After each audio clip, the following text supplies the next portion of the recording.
Hey everyone, welcome to Buzzing About Romance. I am Becky, and joining me for this episode is Leah. Hi, Leah. Hi. And Amanda. Hi, Amanda. Hello. Happy Hump Day. Happy Yes. hump Do you want me to day. do like the obnoxious, No, guess what day it is? Hump it's not Day. necessary. I love that. And the fact that I'm married to a Mike and I get to be like, hey, Mike, guess what day it is? It brings me See, I joy. don't call my mic Mike, so it's weird when I do. So I can't do that. It brings me joy. I called him Mike by accident the one day. I'm like, oh, that's weird. I don't like that. Did I ever tell you that in agency, Heather's husband's name is Mikey? Yeah. And Veronica's husband's name is Mike. Mhm. Only Jackie has a different, so she calls him Jose Miguel. That's really funny. Because, who wants to be left out of the Well, Mike but does club? Veronica, what does Veronica call Mike? Does she call him Mike or does she call him something I think else? she calls him Mike. Yeah. So we have a Michael, a Mike Burrier, a Mike, and a Mikey, and then Jose Jose Miguel. Miguel. I Nice. mean, I don't know. It's all these men of the 70s, early 80s. Seriously. I mean, that's the thing. It was like the most popular name for like 17 years running. Yeah. Yeah. So yeah, it's Wednesday. We're back. We're live. Um, this is the conclusion of what I'm now fondly referring to as Amanda's month. Well, I didn't pick two of them, You didn't so pick two of them, yeah. but it's been a pretty good month. It Like, has been a good month. Hmm. I really loved the honey badgers. I haven't stopped thinking about them. I'm so excited. That's the thing. Like, even if you didn't really enjoy the book, like, you just can't stop thinking about the chaos that comes along with it. I Although it was a good book, too. Yeah. I was gonna say I really enjoyed the book. Like, I just wish I had more time so I can go back to that series. And I tagged Becky, but Shelley Lawrenson had posted this really long story about mafia and how it tied into honey badgers and like yes, Oh my whatever on her God. Facebook page. It's hilarious. it was So so funny. It was so Also, funny. though, true. yeah. Yeah. Um, I think our biggest disappointment this month were the Amazon scary stories. Yeah. Yeah, Did you see we're getting Christmas ones? I Oh, are we? did. It's Yeah. four. They're a little longer than the shorts that we've Who are the gotten. four? Do you remember? Laura Rosie, Pavlov is one, right? Yeah. Laura Mm. Pavlov, Yeah. Rosie. Oh, that'll be a good one. Yeah. Um, I forget who the other ones were. was Denise Williams one of them? Oh, I'm all over that one. I can't remember. It was like it was pretty good. Like it was odd that it was. I mean, oh, Yeah. Allie Rosen, Mia Sosa, Rosie Danan, and Laura Pavlov. Yeah. Okay. So, I um, like the three out of covers, four there. the covers are cute They with are. that doorstep, that front Hmm. door. I'm gonna have Yeah, to check those it out. looks very cozy, like very holiday, like small townish almost, like Doesn't it All look right, I'm like the not just, front of a kind of. Christmas card almost? oh geez, Yeah, I'm just that's gonna a have that's to a better look. explanation. Are they Yeah. on pre-order already? I think so. I think All so. right. I just saw them on. I just looked on Laura's. It's Home Sweet Holiday. Oh, Oh, is that the name of that's it? freaking Yeah. adorable. It's like Right? a Hallmark Christmas. Yes. Yeah. They're cute. They're really cute. I love that. Um, so I'm excited. I'm excited to Oh, I check this like out. the like punny titles they have for these ones too. Well, and I had already read a couple Rosie Danan books and they were pretty decent, but I think this solidified me as a fan for her. I Yeah. really enjoyed this book a lot. I loved it a lot. I haven't read anything else yet, but I plan to. Just Yeah. So okay, Amanda, can you give us all the details? yeah. Sorry, I'm distracted by these No, yeah, I got Leah's now books. pre-ordering books. We've lost I'm not Leah. pre-ordering them. I'm just distracted by the blurbs. Tell us all the all right. details so we can talk about the book. The title is Fan Service. Author Rosie Danan. Series, it's a standalone. It's in the same world as The Roommate and the Intimacy Experiment. That is hard to say. It is. The release date for this was April 30th, 2024. Tropes are workplace romance, close proximity business partners, second chances, found family friend group, Hollywood norm, behind the scenes of adult entertainment industry. POV is dual POV, third person. Audio narrators were Aaron Shedlock and Brittany Pressley, and you can find it. This was traditionally published with Berkley Romance. It's available in ebook, print, and audiobook formats. Content trigger warnings, mentions of sex work, public scrutiny, media harassment, past emotional trauma, sexism in the entertainment industry. Yeah, so Rosie, a lot of her books deal with sex workers. So it's kind of become part of her, I don't want to say like her thing, but I think it's just part of what she wants to bring into romance is that, these are people in our society and they deserve HEAs. Yep. So, sorry. Well, and I think it's also like she shows that sometimes it is a choice. Right. Like it's not something that they felt like they had to do or they fell into it because they didn't have any other options. Choices were made to like in that. Yeah. So let's talk about the characters in this book. Amanda, I do feel, and I said this on Sunday, I feel like I had like a little peek inside your brain. Yeah, what do you mean? Because Well, Becky and I were talking about this today.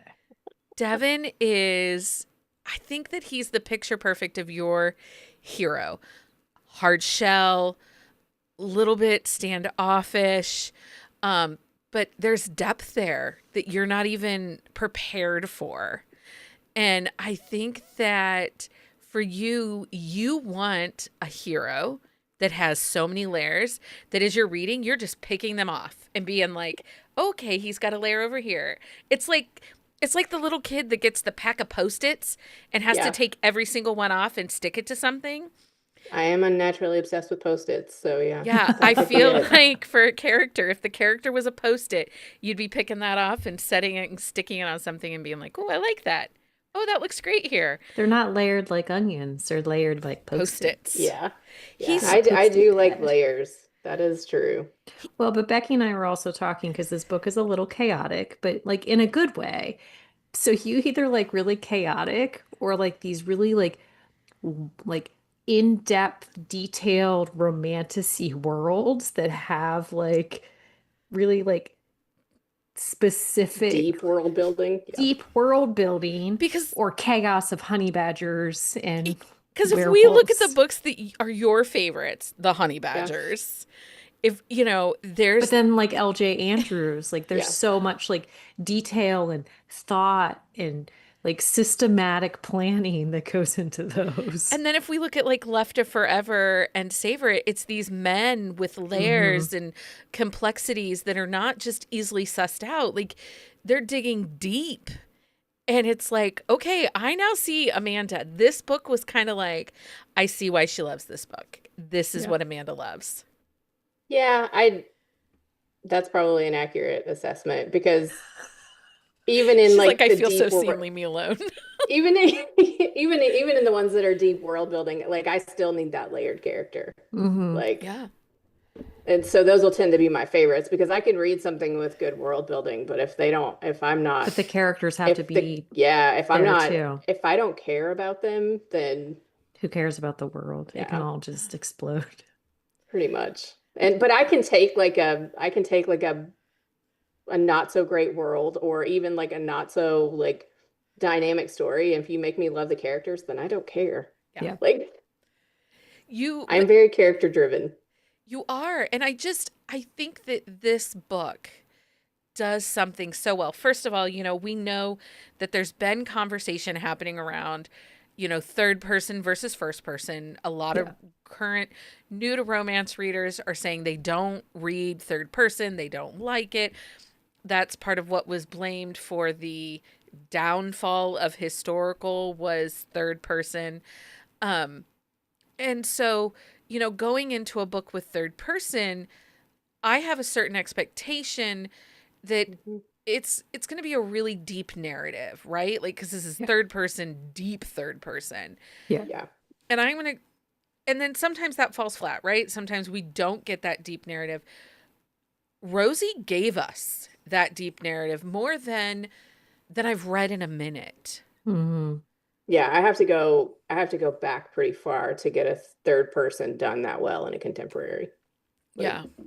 I think I mean, I'm taking Nora Roberts out of the that's equation. different. She That's doesn't different. count. She doesn't count. But yeah, I mean, this is a third person that also I want to scream at people like who are saying that I won't read third person. You are missing a story that is like the flippin' Cynthia phenomenal. Williams we read, those are third person, and she has that depth and chaotic welcomeness. And Natalie, isn't Natalie Kenya's in third person Yes. too? Or Yes. Denise's third person? Yep, Denise Denise's Williams? Yeah. A lot of traditional published authors will be third That's true. person. But Yeah. I think that Rosie is probably a stronger third person writer than even Olivia Dade. Mm-hmm. There's not that I enjoy Olivia Dade's stories, but there's a depth to the verbiage and the imagery that Rosie gives us that we don't always get with Olivia's books. I feel so connected to Alex and Devin. Like the connection I feel to them, which is sometimes hard to get in third person. Yeah. And I think too, like even bringing up Olivia Dade, so like I had a hard time like understanding fanfic. Even after like the episodes that we've done, we've talked about it like a million times. I've read stuff, I've done whatever. This book explains fan fiction in a way to me that I can understand. Yeah. And that was something Olivia Dade couldn't do for me. Yeah. With her spoiler alert and stuff. This was just like it turned something in my brain and I was like, oh, you know, the way she tells it, like in response to like the fan club to his show and just the entire storyline, I was like, oh, I get it. It's like now. Catherine Moon giving us like Omega versus a trope. Yeah. It was that same thing for me when I read this and I was like, oh, I get it now. Well, and I think the way that this book is structured, you get like the wiki articles, you get like the group chat things, you get so many other little entities that really draw you into the whole like backstory of where Alex's journey started, that I think it adds another layer that you didn't realize you needed. Yeah. Yeah, and it was just in a way that I could understand because I was never in any of the forum groups or the chats Neither or any was of that. I. And so like the one that I read from Olivia, it had all of that in there and I was so confused and I was so lost. And that's just me not being exposed to that. It's nothing that she did wrong, but for me in my brain, like this worked for me. Yeah. So it was the way it was introduced, I think. Yeah. Like it was like subtle, but like in your face at the same time. I felt like the way she tells the story was more immersive, and I think that it created more. I think there was more sensory engagement, the way she's descriptive and she talks about things. She builds the world. She includes things like smell and touch. And there was an immersiveness that I haven't felt in a book in a minute. Like I did feel that with the honey badgers, but that's because like, they talk about like fur and it's honey. a different kind of immersiveness. It is, but I think part of it though too is like the fictional world of the series and like the story of Alex and I just Devin. I just had a total brain fart. Like I think the fact that like the two storylines of like his character in the TV show and what he's going through, like she created such a parallel to it that it made more sense. Yeah. Yeah, and I think it's balanced with so much emotion too. Like which you're not really getting that in the honey badgers. You are, but you're not. Like it's more of like a funny kind of thing, chaotic thing in that one. Yeah. And while there's humor in this one, it's deeply emotional. Like and I would even say that I connected with probably Alex more in this one than I did with Devin. Yeah. Like just I mean not that I did in both of them, characters but it was like a deep connection. Like I'm still thinking about this book months later. Well, and for Alex, like she lives quietly with her dad. She volunteers at the local youth mentorship program. Like there's so much more to her than just the fandom. But I think part of it though too is like she is for all intents and purposes, a town outcast. And so she has this other level of conflict with her character that I we don't always get. I do like that she has a little bit of pettiness towards Devin from that past Yeah. encounter. Like Oh, yeah. I was like, Alex wears some petty pants with a side of bitter sparkles. Like, I kind of loved it. Yeah. Yeah. I mean, I hold a grudge. I fully admit it. So I was impressed by the length of the grudge held. Um, I also felt like the Arcane Files, the cult favorite werewolf detective TV show, like, I don't understand fandoms. I have a Yeah. child that is crazy into supernatural, and I know that this is kind of supposed to be like a parallel to that a little bit, Mhm. inspired by, but it did this level of loyalty to the Mhm. fan form, to the archive, to the show. Like, it did help me understand things. Same. Yeah. You know, I Well, kind of got it, and I think sort of. one thing I liked is there's so many like throwbacks to like the early 90s, like Teen Beat and like all of those little things Yeah. that I really enjoyed. Like they mentioned Kathy, like the comic strip Kathy at one point. And it's just it made me like feel kind of old, but also it may it you figure how many shows that were on at that time, like people like are revisiting it with like podcast rewatch and things like that, so it like brings like fandom like back like into like the forefront for a lot of stuff. Yeah. Stacy says she really liked how she really got fandom right. And Stacy says, I felt so seen by this book. Mm. Yeah, and I think that's why it, like you were talking about, like we don't really like get the fandoms necessarily, but I feel like this explained it in a way to get it. And then for Stacey to say she feels seen, then we know that she did it right. Right. Yeah. It's like, so something is, something's clicking on all levels there. Mm-hmm. And it was so kind of relatable because it's something that we know happens in Hollywood, that when you have a show that makes you a star, people can't see you outside that role. So you kind of get typecast into those roles, or your career really ends because that show has ended. Yeah. And we see that with lots of stars. And I liked that she brought that in for Devin, that was part of his identity, and that floundering and trying to figure out who he is next. Like, Yeah. I did like that a lot. But I'm always going to be a fan of a Hollywood set type romance. So I'm hit or miss on those, but I like the fact that like he was not this like uber popular like party guy who had like not a care in the world. Like he had like a skewed perspective of how like normal people live, but like he's Yeah. been in this life for so long, but like he's floundering. So we got that side of it. yeah. So we have the one night after the rare wolf blood moon, he wakes up naked in the woods, disoriented, realizing he might actually be turning into a werewolf. Yeah. Yeah.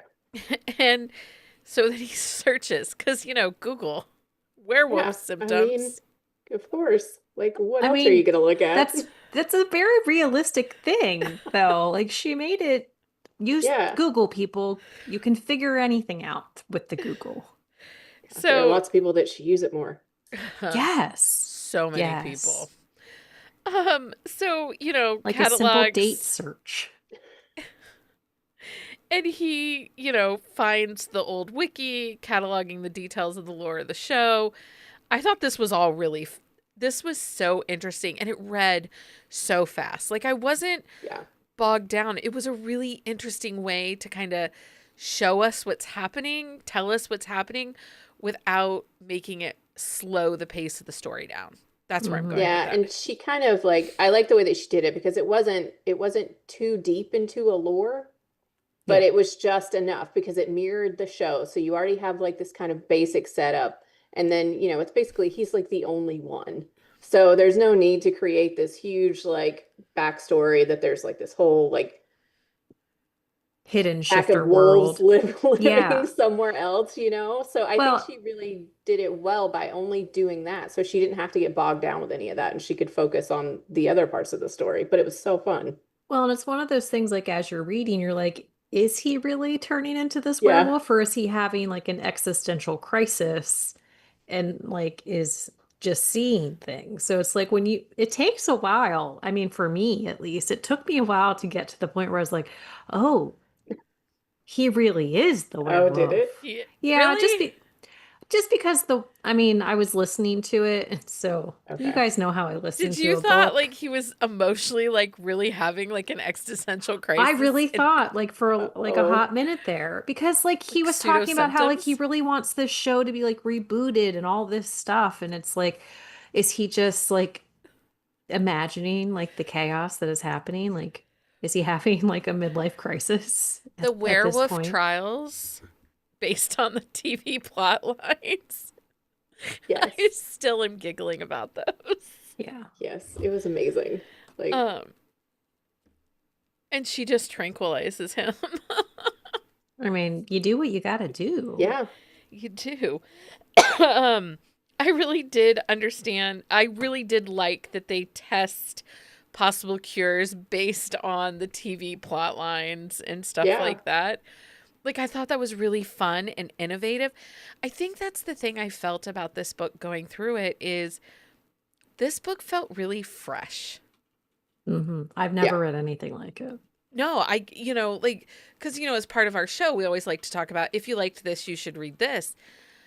I don't know that there's stuff out there that's exactly like this.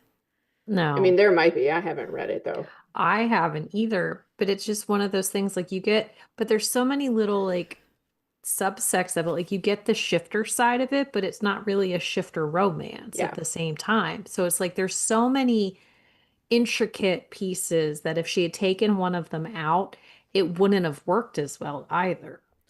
Yeah. I also liked the beats of this story where we go from the shift of mutual annoyance Yeah. to mutual trust to chemistry.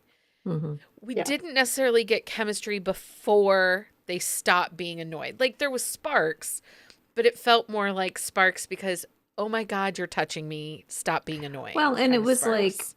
because when they were doing like the lie detector piece of it, and he was like, "Did you have a crush on me when you were younger?" Like, it's Yeah. like humorous annoyance, like intrigue.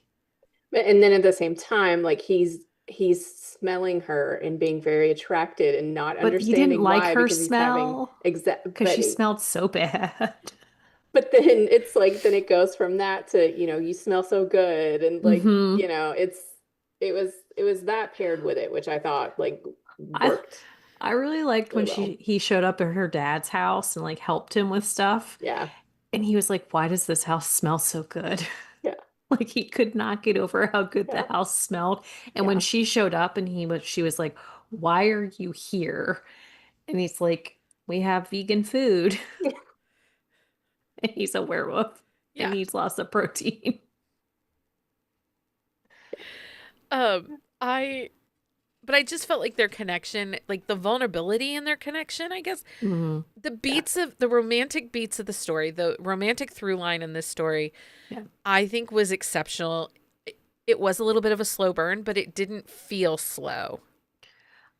It And it made didn't, sense. but that's the thing, it worked. I think if it had been any earlier, then it would have felt forced. Like they needed to get over a lot of humps, for the lack of a better term, because they both had a lot of hurts in their past and like Yeah. they Yeah. dealt with, well, and like when she was telling him about like when they first met and like you find out like where his mind was at that time and her mind was at that time and why they both like had reactions that they did. So I think that is a big part of it. If you didn't have the build up and like the openness that they created with each other, I don't think it would have worked as well.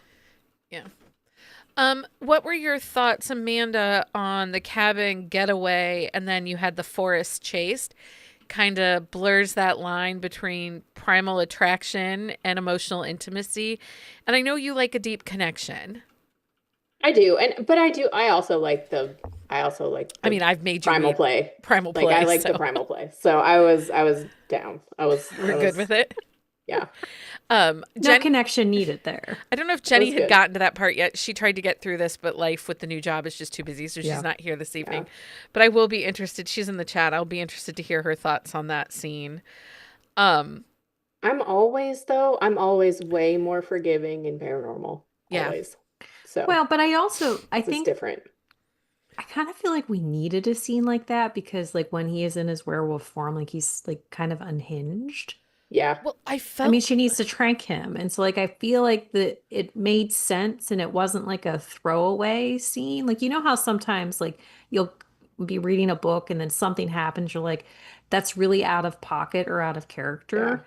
It like that didn't feel like it fit this story in yeah. the way that it progressed.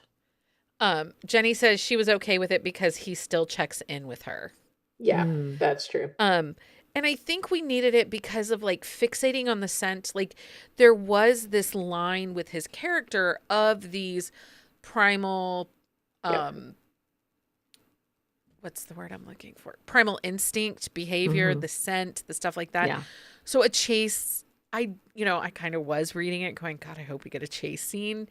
You kind of want that. Because we Like had you that, almost expect it. well, we Yeah. had that, Oh, go ahead. we had it in that werewolf book we read last year. We saw it in Wolf Gone Wild, you know. Yeah. There's Yeah. often a chase scene Yeah. So, of some sort. And I think I went back through my highlights because I didn't have time to reread, but I enjoy it when like there's a smell. When they smell each other, when there is a scent, like if a scent is described.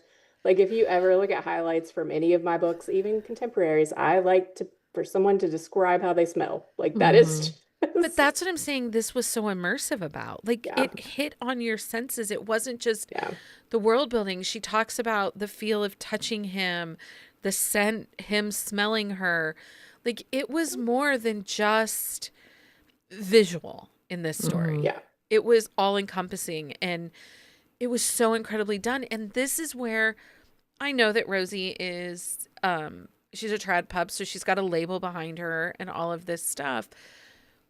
I think she's underrated. Yeah. Why Oh aren't yeah. more people screaming about her books? Yeah. Because this was hilarious. This was funny. This layered with emotions and Hmm. the pacing was so fast. I would rather read this than any Megan Quinn any Well, and the thing day. is, this is a 447 page Yeah. book. Is it that long? Yeah, Is it that long? 447? 447. I had no idea. Exactly. No That's the idea. thing. I mean, I Whoa. listened to it, so like I got a different like I side of listened to it. I listened to it at 1.28, I think is what I was at. I mean, I listen to everything at like 1.75. But like my thing is when we listen or read a book that is almost 450 pages and we're like that did not feel like 450 pages, you know the author's doing something right because we Yeah. constantly complain about these big hunky like chunky books that don't need to be chunky, but the way this book is laid out and the way the storyline plays out, I think if she had cut anything it would not have made as much sense and it wouldn't have worked and we would have lost some of that emotion and we would have lost some of that humor and fun and the character growth that we got from both of them.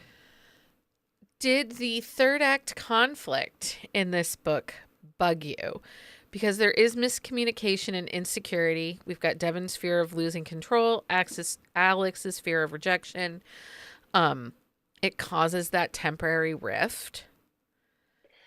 It didn't bother me because I think everything leading up to it, you kind of saw it coming. Like their Yeah. insecurities are happening the whole time. Like you know how Hmm. they're feeling.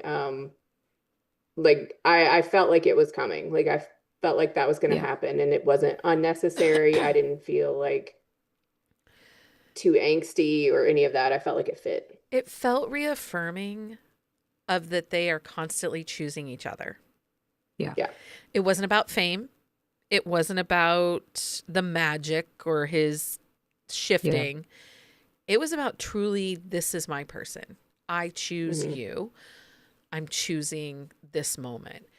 Well, and it was also about them choosing the vulnerability of themselves too. Yeah. And I think that's the key thing is they both had so many not issues, but so many pieces of themselves that they were working on throughout the story. And it's like they could have gotten to the point where they were at the end of the book, but at the same time they were each other's catalysts for getting there, Yeah. like with help. It wasn't because of them, but it definitely was with them. Um, I did love the ending of this book. I thought it was like humor, heart, and a wink to fandom. Hmm. I thought that was really well done. I came across somebody that said Devin was a golden retriever energy meets midlife crisis. His redemption arc and self awareness moments hit hard, even if he often feels 10 years younger than 42. Yeah. Yeah. And I think that too plays into like him being a Hollywood star. Yeah. Yeah. It's like that constant need to be this person that goes out and goes to these parties and Yeah. networks and does all of this, especially if you're not, immensely famous. And Yeah. he's stuck. He's kind of stuck back in the arcane files. Yeah. Like, it's like he didn't really move on from there. So it makes sense that he feels like he's younger than he Hmm. is. Like that all worked for me. Well, and Well, you figure like the way they talk, like the show was 13 years long. Like it Yeah. was, I mean, that's a long time. Yeah.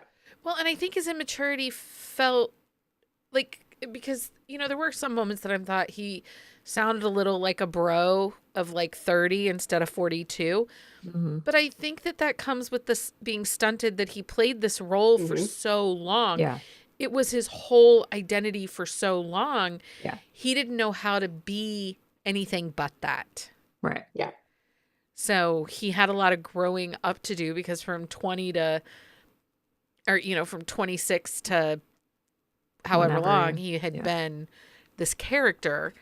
Um, so I felt like it didn't bother me. No, it didn't bother me. I thought it made sense. But honestly, like, I, what 40-year-old man doesn't sound like a bro idiot at one point or another? I mean, true story.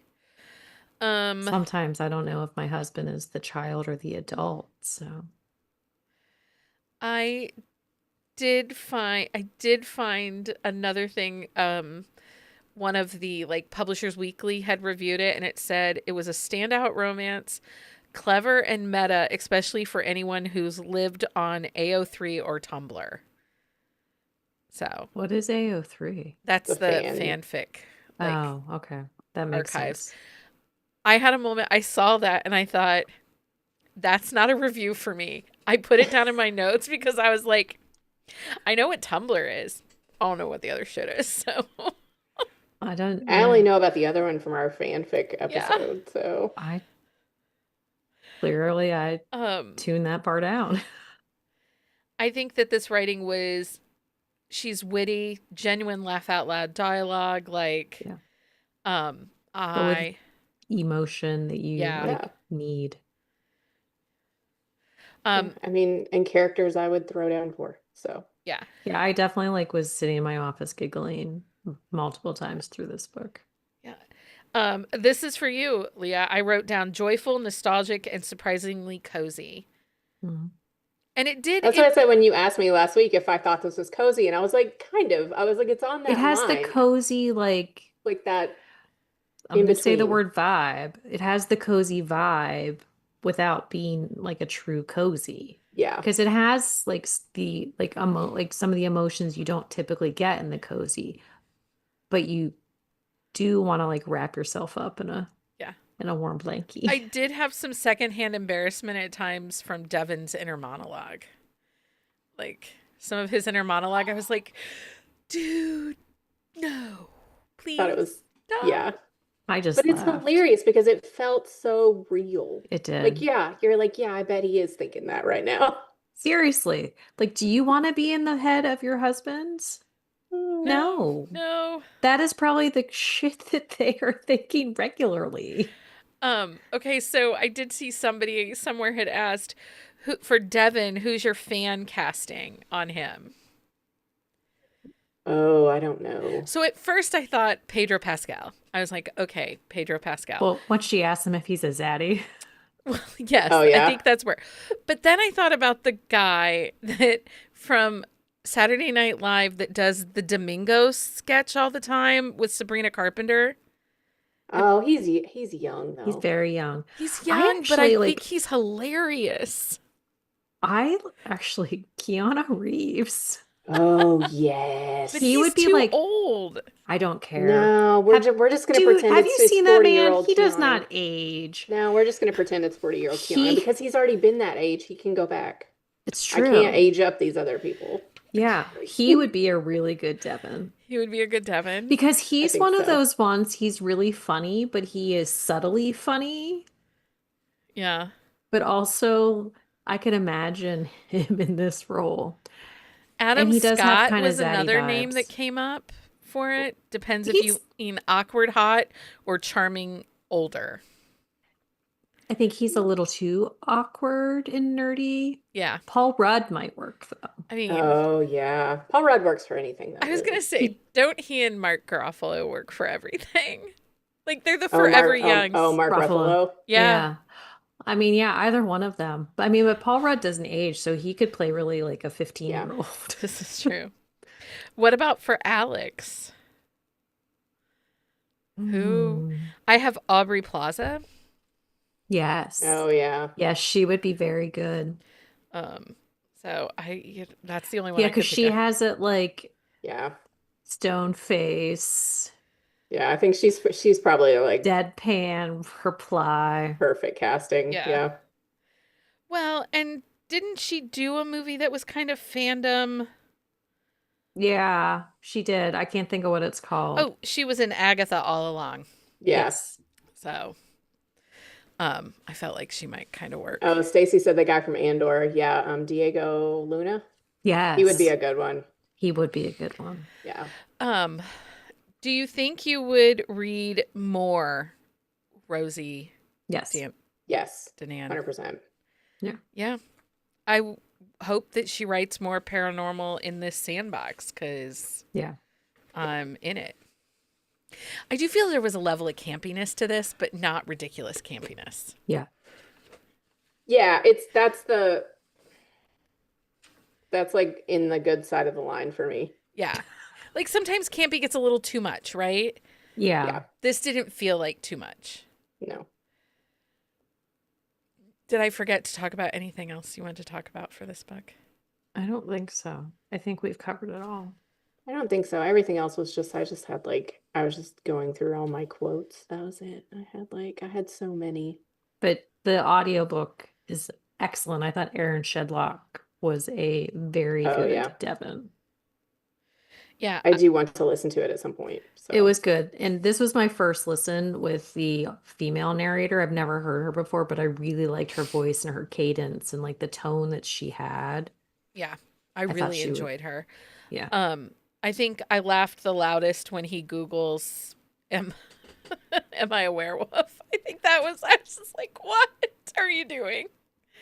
Oh, mine was when he's in there and he gets a hard on in the Dunkin' Donuts and he's like, "Oh, I have a hard on in Ben Affleck's favorite coffee chain." I died. I died. I was like, That was a really good one. she dropped it without like naming the name, and I was like, "Oh, that's hilarious." Yes. Like I was. There was something with him. One thing I like too when Alex is on her period and he's like panicking because he's Yeah. like, I smell blood. Where is she bleeding? Why is she bleeding? And then he's like, maybe it's internal. We have to go to the hospital. And she's like, I'm having my period. And he was like, oh. No. But then he took care of her. He did. Oh yeah, so there is He did. that. It's like, do you We need did get the chocolate? Do you need this? yeah. Do you need this? Like he took care of her and I just loved it. But like the whole like when she was laying there, she couldn't move and he was like Yeah. worried. But then when he like could Yeah. smell, yeah, Yeah. I really like that scene a That was lot. a good scene. Okay, so let's do our thumbs up, thumbs down.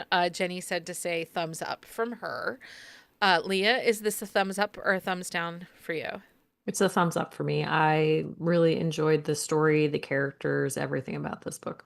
Amanda, thumbs up, thumbs down? Thumbs up for me too. Same. Yeah. Thumbs up for me. I'm a fan. I don't Hmm. know why we're not talking about her more. I feel like we need to. Yeah. This is an author that should, if she's not on your radar, put her on her She should radar. be. Yeah. Yeah. Read her If I books. don't read any of those other Christmas books, I'll read hers. Yeah, for sure. Hmm. I'm a fan. So if people liked this book, and we did talk about, we don't know that there's anything really out there in the paranormal realm that is similar to this. I think the closest thing, and the only thing I had on my list because time got away from me this week, but I do feel like I got a similar feeling from Wolf Gone Wild by Juliet Cross, Sure. only in the thing with Alpha. Yes. Devin kind of feels like Alpha in his head sometimes, and Yeah. that was reminiscent for me, but that was really the only one that I could think of. Yeah. I think that's a good comp, you know. Yeah. Hmm. Um, I've read The Roommate. I've not read The Intimacy Experiment by Rosie. I had those on this list. If you like the idea of like the norm versus Hollywood, Everyone I've Kissed Since You Got Famous by Mae Marvel, Fake by Kylie Scott, How to Fake It in Hollywood by Ava Wilder, Funny Feeling by Tara DeWitt, I think has similar beats of the Hollywood. That is the only book of hers I haven't read. Okay.